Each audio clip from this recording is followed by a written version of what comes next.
enthusiasts, welcome to Starfield on the ROG Ally. It is finally out.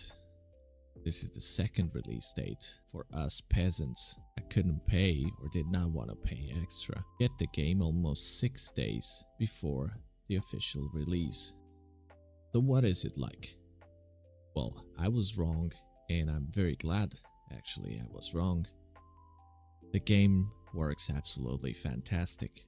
Works much better than I expected. The first settings that I tested, 15 watts power mode, all the settings to the lowest, FSR2 on with 30% sharpening and 720p.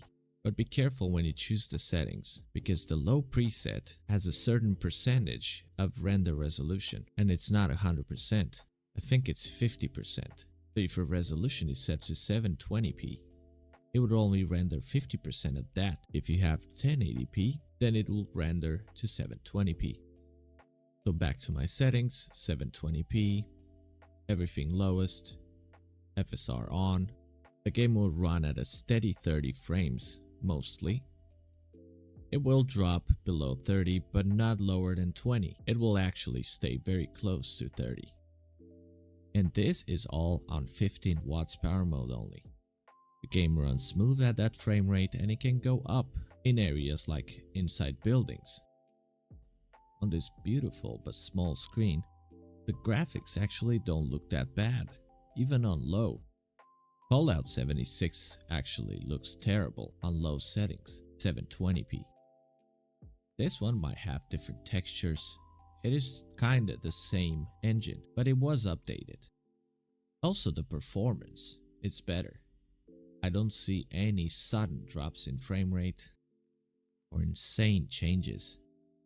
Of course, the frame rate is better inside buildings, and you have to choose your settings carefully, taking in consideration the frame rate outside the buildings.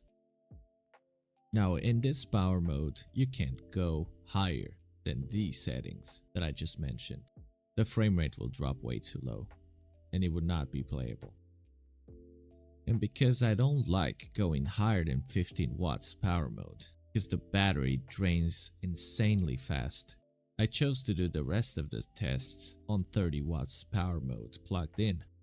I think 25 watts is out of the question, but you can find a happy medium with 18 watts or 20 watts. Play with the settings. Choose between maybe low and medium on 720p, low 1080p.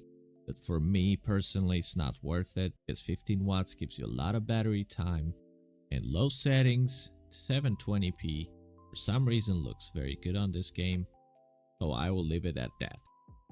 On the 30 watts power mode, I tested low settings, medium settings, high settings, 1080p, 720p.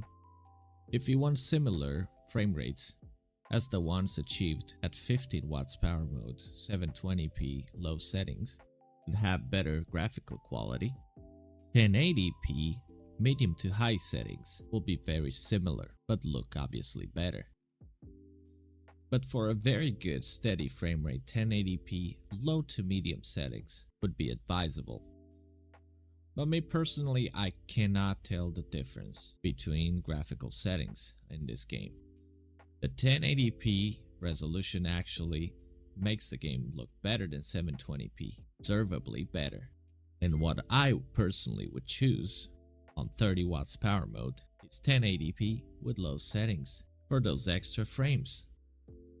You can even achieve 60 frames per second brief moments in some areas inside the buildings on low settings, 720p on the 30 watts power mode.